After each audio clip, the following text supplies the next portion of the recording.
Oh, hello Langga. Good morning, Palangga. Ayaw, di ma. Oh, bakit? Hindi mo pala nabayaran yung inutang mo? Magkano pa? Magkano pa yung utang mo dun? 5,000? Ayaw, di ma.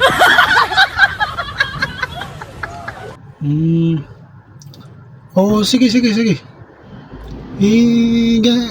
Bayaran na lang natin yan para walang problema. Pero sa Sabado ko pa ipapasa. Sabado kasi may darating ako na pera. Yun lang yung pambayad mo. Bayaran mo na kagad, Langga, kasi para wala tayong problema. Wala ka nang iisipin pa. Huwag mo na problemahin yun.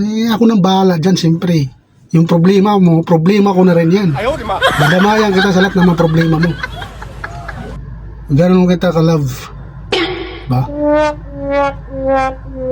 kang mag-alala. Walang problema yun. Huwag mo nang isipin yun. May stress ka lang. Alam mo naman na ayaw kitang may stress eh. Kahit na bagay lang ka. Oo, wala. Ako na bahala dun. Oo, ngayong Sabado, hintayin mo. Sabihin mo sa inutangan, may inutangan mo dyan na maghintay hanggang Sabado. Oo. Nakiusap ka hanggang Sabado, ibibigay ko yung 5,000 yan para mabayaran mo na. Nagbigay ako sa'yo nung nakaraan kasi, ba't di mo binigay yun? Ayaw, di ma. Binayaran mo na sana. Oo, ngayon, sige. Para walang problema, bayaran natin yan. Mahirap magkautang eh, alam mo naman. Oo, sige lang ka. Sige na, ingat ka lagi dyan ha. Bye-bye. Mwah! A few moments later. Hello, be. Di ba member naman ako sa Comska, yung sa Paluwagan dyan sa probinsya? O ngayon, be, di ba pwede naman umutang yung member? Iutang mo muna ako kahit 5K lang. Ayaw, di ma. May kailangan kasi akong bayaran dito, nagkautang ako. Oo, be, 5K. Na pag maghulog ako ngayong linggo, isabay mo na, sabi ka na doon sa natin para makapag-utang ka.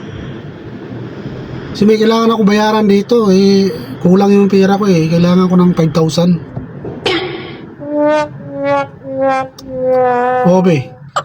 O, gawin mo ng 5,500. 5,500 na ang utangin mo, iwan mo yung 500, sa'yo na yung 500, ipasa mo sa akin yung 5,000. Ayaw, di ma. Kasi kulang yung may babayaran kasi ako. Dagdag ko na lang yung 5,000 na yun kasi kailangan kasi bayaran ko kaagad yun Oo, sige, 5,500 na, sa'yo na yung 500, ipasa mo sa akin yung 5,000. Oo, sige be, ganun na lang ha. Bukas, di ba bukas, Biyernes? Sabado na sa Sabado. Hulugan, di ba? Magkano yun ang hulog ko? Sabay mo na kaagad yung utangin. Ayaw, di ma. Oo, sige be. Yung 500, yung pang ano yan. Bili mo ng mga kailangan dyan. Oo. Pasa ko na lang yung Gcash ko para maipasa mo kaagad kung makakuha ka kaagad ng utangin. Oo, sige be. Pasa mo kaagad ha. Kailangan ko kasi, importante. Oo, sige na.